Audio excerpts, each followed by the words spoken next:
আসসালামু আলাইকুম ওয়া রাহমাতুল্লাহি ওয়া বারাকাতুহু। আসসালাতু ওয়াসসালামু আলাইকা ইয়া রাসূলুল্লাহ, আসসালাতু ওয়াসসালামু আলাইকা ইয়া হাবিবাল্লাহ, আসসালাতু ওয়াসসালামু আলাইকা ইয়া শাফিয়াল মুযনাবিন, আসসালাতু ওয়াসসালামু আলাইকা ইয়া রাহমাতাল লিল আলামিন। সম্মানিত দেশ এবং দেশের বাইরের যত ধর্মপ্রিয় মুসলমান ভাই এবং অন্য জাতি গোত্রের বিশেষভাবে শুভেচ্ছা এবং শুভকামনা জানিয়ে আজকে আমি দুই-একটি কথা আপনাদের মাঝে আমার দরবার শরীফের পক্ষ থেকে শেয়ার করতে চাচ্ছি। সে বিষয়টি হলো অত্যন্ত গুরুত্বপূর্ণ একটি বিষয়।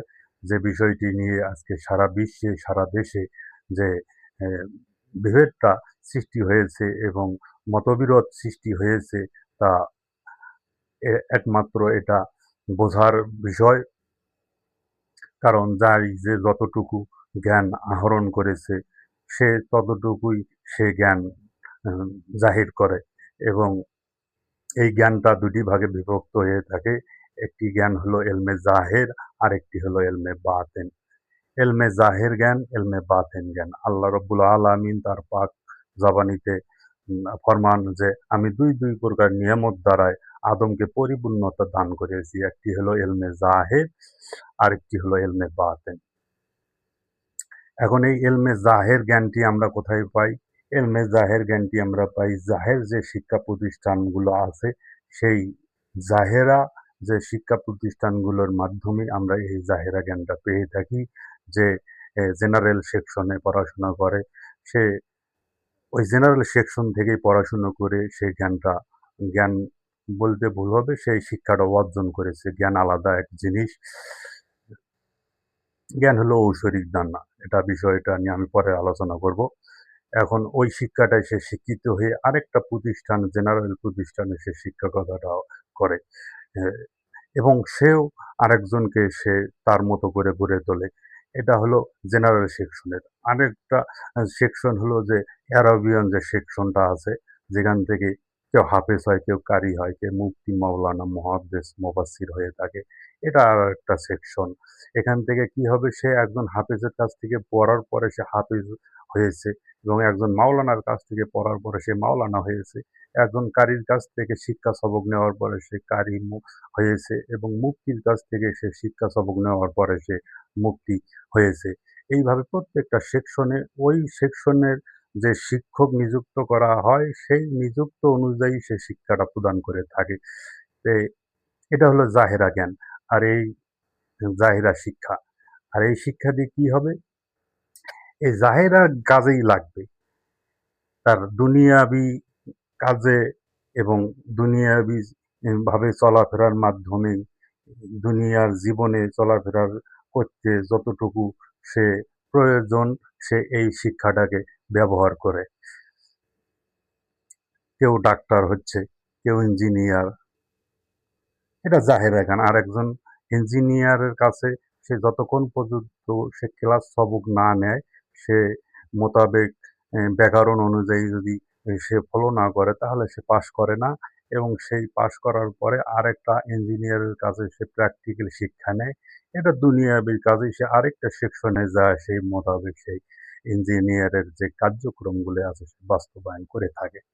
কারণ এই বিষয়টা হলো এটা জাহেরা জ্ঞান দিয়েই জাহেরা কাজে সে জীবন পরিচালনার ক্ষেত্রে সে এই এই শিক্ষাগুলো ব্যবহার করে থাকে।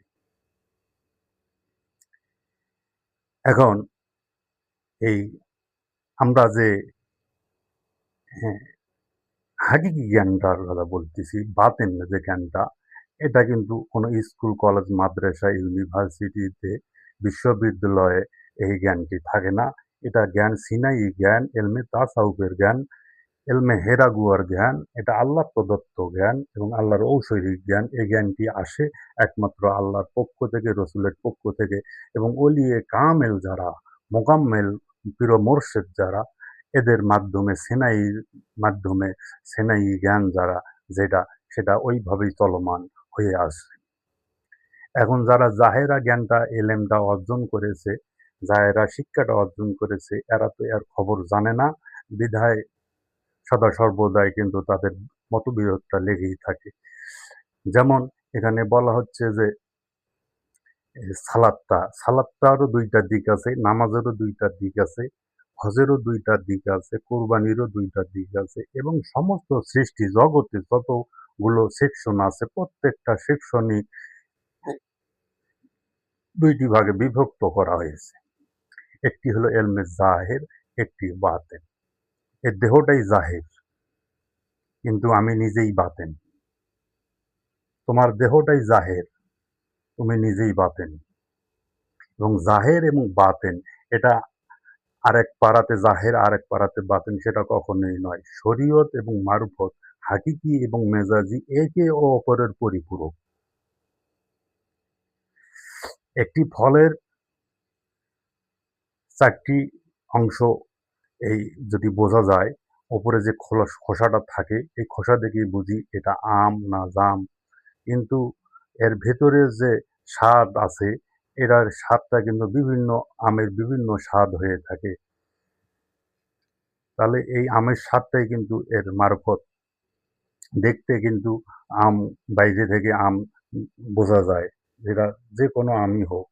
হয়তোবা সেটা বিভিন্ন আকারে, বিভিন্ন দেশে, বিভিন্ন জাতে কিন্তু স্বাদ কিন্তু আলাদা, আলাদা। তো এলমে জাহের এবং বাতেন যেটা, এটা মূলত দূরে নয়, এটা একেবারেই খুব নিকটেই কাছাকাছি অঙ্গাঅঙ্গিভাবে জড়িত আছে। কিন্তু এই বিষয়টা যারা একটা সবক অর্জন করার পরে আরেকটার বিরোধিতা করে এবং এরাও একটা সবক পার হওয়ার পরে অ আগেরটার বিরোধিতা করে, এই কারণেই এরা এদেরকে মানে না, এরা এদেরকে মানে না। দাকুরালের সম্পর্ক হয়ে থাকে। কিন্তু বাবা মোজাদ্দেদ আল পেসানি রহমাতুল্লাহ আলাই তার এই মোজাদ্দেদিয়া যে নাশকাবন্দ যে মোজাদ্দেদিয়া এই তরিকার মধ্যে এই ইলমে জাহের, ইলমে বাতিন পরিপূর্ণতা এক উম সবক তিনি রেখে গেছেন যা এই মানবের হেদায়েতের জন্য কোনো বিকল্প রাস্তা নাই। একমাত্র আল্লাহ রাসূলকে পাওয়ার সহজ মাধ্যম এলমে তরিকত, এলমে মারুফতের সমন্বয়ে যে সবকটা একমাত্র বাবা মোজাদ্দেদ আল পেসানি রহমাতুল্লাহ আলাইহি এর তরিকার মধ্যেই উজাড় করে দিয়েছেন আল্লাহ রাব্বুল আলামিন। এখন যে বিষয়টা বলতে চাচ্ছিলাম, এই সালাতেরও ২ টা অংশ হয়ে থাকে। একটা হলো আনুষ্ঠানিকতা সালাত যেটা আমরা পড়ে থাকি পাঞ্জেখানা সালাত। এই সালাদটা করে জোহরে, আসরে, মাগরিবে, এশা এবং ফজরে। এই ৫ ওয়াক্ত সালাত পাঞ্জেখানা সালাত। এটা হলো আনুষ্ঠানিকতার সালাত। কারণ এই আনুষ্ঠানিকতা দিয়েই আমাকে হাকিকি সালাতকে তালাশ করতে হবে। তাছাড়া মুক্তি নাই। কারণ আনুষ্ঠানিকতার সালাতের মাঝে কোনো মুক্তি নাই। কারণ মুক্তির কোনো ও দলিলও নাই। কারণ অনেক নামাজি সফলকর হয়ে থাকে।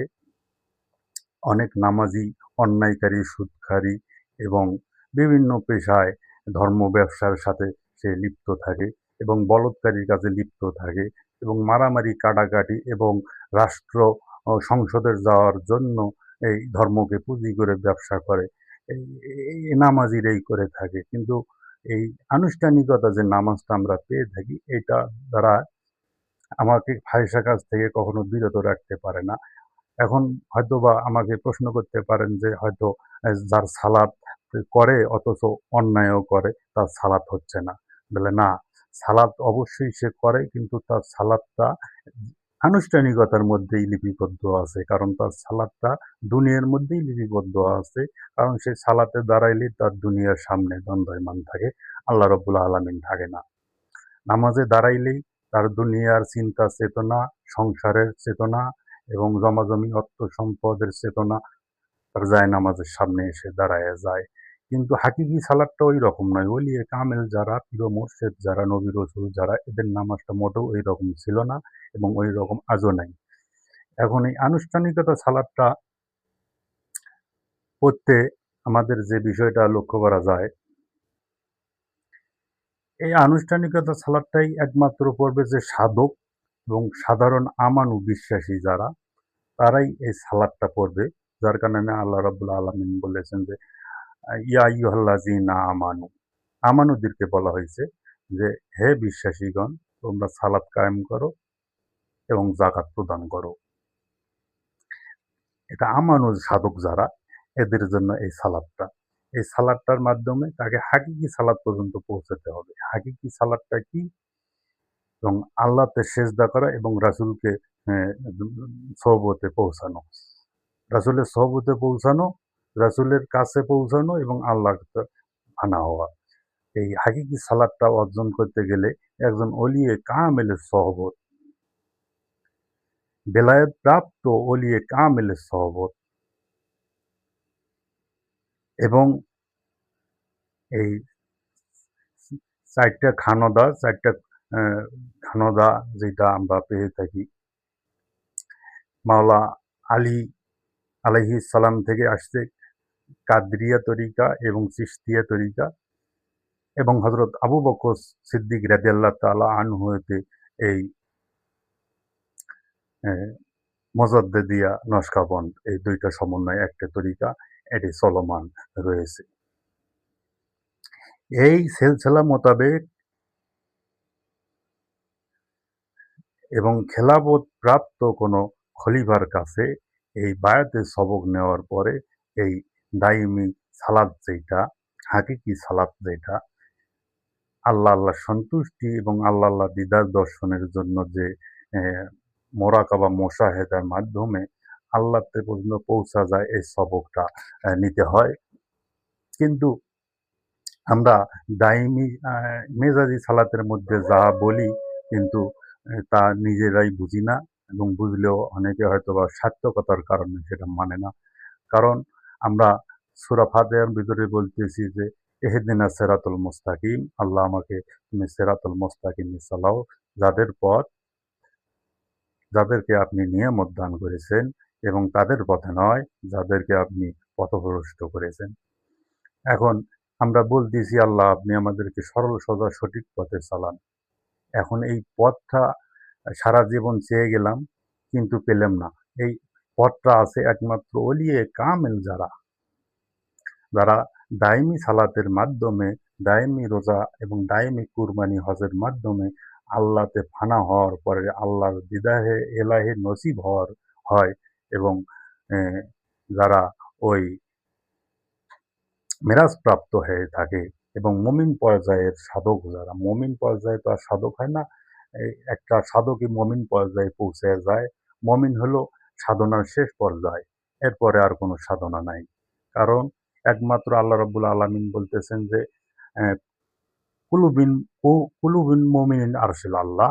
মুমিন ব্যক্তির কল্বটা হলো আল্লাহর আরশ। মুমিন ব্যক্তি হলো আল্লাহর রহস্য। আল্লাহ হলো মুমিনের রহস্য। এখন এগুলোর ভেদাভেদ তো অনেক আছে, যার কারণে এই এলমে জাহের, এলমে বাতেন যে শিক্ষা করাটা ফরজ, এটা অর্জন না করেই আমরা এই নানান প্রকারের ফিতনা ফাসাদের মধ্যে আমরা একে অপরকে মারামারি, কাটাকাটি, দ্বন্দ্ব আমরা লেগেই আছি। কেউ জাহের মানে, কেউ বাতেন মানে না, কেউ বাতেন মানে কেউ জাহের মানতেছে না। যার কারণে এই ফিতনা ফ্যাসাদটা লেগে আছে। কিন্তু বাবা মুজাদ্দিদ আল ফিসানি রহমাতুল্লাহ আলাইহ তার এই খাস তরিকায় আল্লাহ রাসূলকে সন্তুষ্ট লাভের উদ্দেশ্যে এত প্রচেষ্টার ফলে যে তিনি সমস্ত তরিকতকে প্রসিদ্ধ এবং সংস্করণ করে গেলেন। মুজাদ্দিদের বাংলা অর্থ যেটা আসে, এ মুজাদ্দিদ শব্দের বাংলাই হলো সংস্করণ করা। এ সমস্ত তরিকতগুলোকে তিনি সংস্করণ করে দিয়ে, প্রসিদ্ধ করে দিয়ে এবং খাস করে দিয়ে এই এই যিনি তরিকতের ইমামে ভূষিত হয়ে গেলেন, সেই মুজাদ্দিদ আল ফিসানি রহমাতুল্লাহ আলাইহ তিনি ইলমে শরীয়ত, ইলমে মারুফত, সে একে অপরের পরিপূরক এবং ইলমে এ জাহের, ইলমে বাতিন যে একে অপরের পরিপূরক, একটিকে ছাড়া আরেকটি নয় এবং দুটির সমন্বয়ে পূর্ণাঙ্গ ইসলাম। যে শুধু শরীয়ত মানল সেও কাফের, আর যে শুধু মারুফত করল শরীয়তের ধার ধারে না সেও জিন্দিক, কাফের, ফাসেক। এই জন্য যে এলমে শরীয়ত, এলমে তরিকত, এলমে মারুফত, এই এলমে জাহের, এলমে বাতিন দুই সবককে হাসিল করলো এবং বেলায়েতে প্রাপ্ত হয়ে গেল, সে হলো মোমেন এবং সে হলো কামেলে মোকাম্মেল। এই জন্য এক প্রকার জ্ঞান দ্বারাই, এক প্রকার এলেম দ্বারাই আজকের সমাজের ভিতর যে হট্টগোলটা লেগে গেছে। এটা তাদের আকিকাগত দোষ। এটা একমাত্র সঠিক জায়গাতে না পৌঁছানোর কারণেই সঠিক সঠিক যে সবকটা আছে এই সবকটা তারা না করার কারণে এ এই সমস্যাগুলো লেগে আছে। তারা ঝাঁপ দিয়ে আল্লাহতে পৌঁছাইতে চায়। আবার কেউ আ ওলিয়ে কামেলদের সহবত ছাড়াই আল্লাহকে পাইতে চায়। এই তো সমস্যাগুলো লেগে আছে। কারণ আল্লাহতে পর্যন্ত পৌঁছাতে গেলে আরেকজনের সহচর্য লাগবেই এবং যে আল্লাহতে পর্যন্ত পৌঁছাইছে এবং আল্লাহ রসুলের মারফতকে হাসিল করেছে তার সহচর্য এবং সহবত কোনো বিকল্প নাই।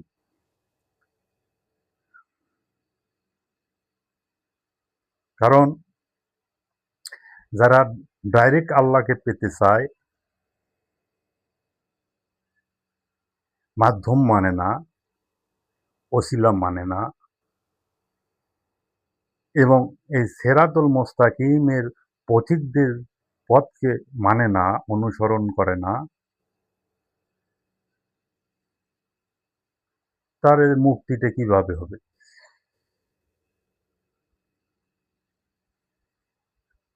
এইজন্য এলমে জাহের, এলমে বাতেন ২ টা শিক্ষা করাই ফরজ। এখন এই বিষয়গুলো সাধারণত দেখা যায় যে এই এটা মানে এইটা মানে না।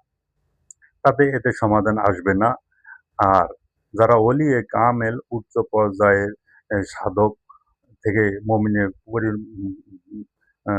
মমিন পর্যায়ে যারা পৌঁছে গেছে, এরা কখনো এই দ্বিধাদ্বন্দ্বের মধ্যে তারা কখনো সীমাবদ্ধ নয়। তারা এই সীমাবদ্ধতার উপরে কারণ তেনারা সত্য মিথ্যার ঊর্ধ্বে। তেনারা আল্লাহর কাছে যেমন কোনো জাতি গোত্র বিশেষ নাই। আল্লাহ যেমন সবাইকে এ এই রহমতে ভরপুর করে রেখেছেন। রসুল যেমন সমস্ত সৃষ্টিকে রহমত উজাড় করে দিয়ে রেখেছেন। তেমনিভাবে ওলিয়ে কামেল যারা তেনারাও কিন্তু কোনো দলের সাথে কোনো ফিরকার সাথে যুক্ত নয়। তারা সত্যটা বুঝে দিতে চায় যে ইহা শরীয়ত ইহা মারফত। এর মাধ্যমে উভয়কে পাওয়ার জন্য উভয়কে প্রয়োজন। কারণ জমি যেমন প্রয়োজন তেমনি দলিলেরও প্রয়োজন।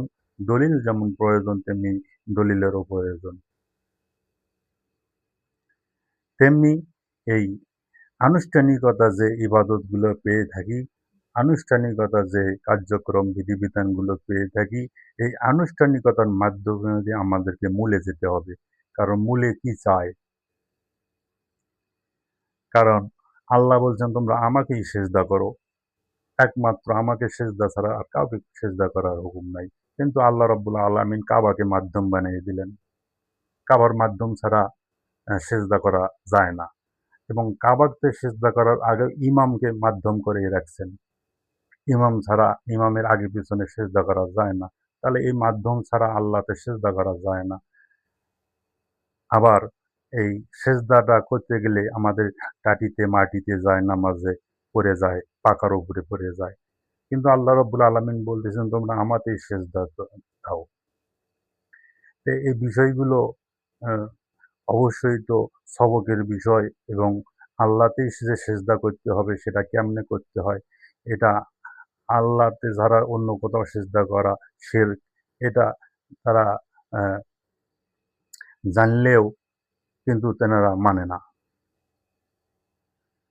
এই জন্য যারা আহ, অল্প জ্ঞানে যারা জ্ঞানী, অল্প শিক্ষায় যারা শিক্ষিত তারাই আজকে সমাজ পরিচালনা করেন। কিন্তু দেশ ও জাতি এবং অন্য একটি গোত্র, অন্য একটি ধর্ম, গোত্রের লোক বিশেষ তারা তাদের হাতে আজকে মার খায়, হত্যা হয় এবং জুলুম নির্যাতনের মধ্যে সদা সর্বদাই তারা শিকার হয়ে থাকে। এই জন্য মুসলমানের কাজ যারা মুসলমানের নামে যারা ধর্মকে পুঁজি করে যারা আজকে এই অবস্থানে এসেছেন তারা মোটেও ধর্মকে এই অজ্ঞত অবস্থায় এই বিপদের মধ্যে ফেলে দিবেন না। কারণ একটি জ্ঞান দ্বারাই সে পরিপূর্ণতা লাভ অর্জন কখনোই করতে পারে না। প্রত্যেকটা ওলিয়ে কামেল শরীয়তকে কখনো অবজ্ঞা করেনি, এখনো করে না। কিন্তু তারা শরীয়তের পাশাপাশি তারা এলমে তাসাউফের শিক্ষা, এলমে মারফতের শিক্ষাকে অর্জন করেছেন এবং মুরিদান শাগরেদদেরকে সেইভাবে শিক্ষা সবক দিয়ে আল্লাহতে পর্যন্ত পৌঁছানোর জন্য সাহায্য সহযোগিতা করেছেন এবং তাদের অনুসারীরাই একমাত্র হেদায়েত প্রাপ্ত হয়েছে এবং যুগে যুগে হয়ে ছিল এবং হয়ে আসতেছে। এই বিষয়গুলো তো আরো খোলাসা করে বলা যায়। আমি অন্য কোনো একটি আলোচনায় এ বিষয়গুলো হয়তোবা পার্ট বাই পার্ট আলোচনা করব। অবশ্যই আমার চ্যানেলের সাথে সাবস্ক্রাইবে থাকবেন এবং ফলোতে থাকবেন। ইনশাআল্লাহ আল্লাহ রাব্বুল আলামিন এই অদমের দ্বারাই দিনের যতটুকু খেদমত করে নেয় আমি খেদমতে আছি ইনশাআল্লাহ। আসসালাতু ওয়াসসালামু আলাইকা ইয়া রাসূলুল্লাহ, আসসালাতু ওয়াসসালামু আলাইকা ইয়া হাবিবাল্লাহ, আসসালাতু ওয়াসসালামু আলাইকা ইয়া শাফিয়াল মুযনিবিন, আসসালাতু ওয়াসসালামু আলাইকা ইয়া রাহমাতাল লিল আলামিন।